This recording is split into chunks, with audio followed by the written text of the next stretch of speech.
ಭ್ರಷ್ಟಾಚಾರದ ಕಾಂಗ್ರೆಸ್ ಸರ್ಕಾರದ ಭ್ರಷ್ಟಾಚಾರದ ವಿರುದ್ಧ ಪಾದಯಾತ್ರೆ ನಡೀತಾ ಇದೆ. ಇದಕ್ಕೆ ರಾಜ್ಯದ ಜನ ಬೆಂಬಲ ಕೊಡ್ತಿದ್ದಾರೆ. ಅಪಾರವಾದ ಜನಸಮೂಹ ಏನು ನೋಡ್ತಾ ಇದ್ದೀವಿ. ಇದು ಒಂದು ಸಿದ್ದರಾಮಯ್ಯ ಮತ್ತು ಕಾಂಗ್ರೆಸ್ನ ಒಂದು ಭ್ರಷ್ಟ ಆಡಳಿತದ ವಿರುದ್ಧ ಮತ್ತು ಏನು ಹಗರಣ ಮೂಢ ಹಗರಣ ಆಗಿರ್ಬೋದು, ವಾಲ್ಮೀಕಿ ಹಗರಣ ಆಗಿರ್ಬೋದು, ಇದನ್ನು ಒಂದು ದೊಡ್ಡ ಮಟ್ಟದ ಹಗರಣ ಆಗಿದೆ. ಈ ನಿಟ್ಟಿನಲ್ಲಿ ಒಗ್ಗಟ್ಟಾಗಿ ಸರ್ಕಾರದ ವಿರುದ್ಧ ಒಂದು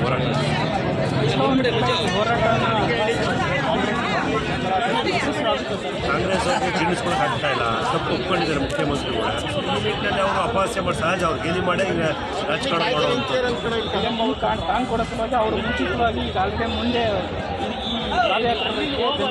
ಅವ್ರು ಏನೇ ಅವೇರ್ನೆಸ್ ಮಾಡೋದು ಜನಕ್ಕೆ ಈ ಕಾಂಗ್ರೆಸ್ ಕಾಂಗ್ರೆಸ್ ಸರ್ಕಾರದ ಜನರಿಗೆ ಬೇಸತ್ಕೊಂಡಿದ್ದಾರೆ. ಏನೇ ಅವೇರ್ನೆಸ್ ಮಾಡೋದು ಅದನ್ನು ಕೂಗು ಕೂಡ ಮಾಡಬೇಕೇ ಹೊರತು ಬಟ್ ವಾಸ್ತವವನ್ನು ಸತ್ಯನ ಮುಚ್ಚಿಡೋಕ್ಕಾಗಲ್ಲ. ಯಾವುದು ಗ್ಯಾರಂಟಿಗಳು ವರ್ಕ್ ಆಗ್ತಾ ಇಲ್ಲ. ಭ್ರಷ್ಟಾಚಾರ ಗ್ಯಾರಂಟಿ ಮಾತ್ರ ವರ್ಕ್ ಆಗ್ತದೆ. 100ಕ್ಕೆ 100 ಸಿದ್ದರಾಮಯ್ಯ ಸರ್ಕಾರ ಹೋಗುತ್ತೆ.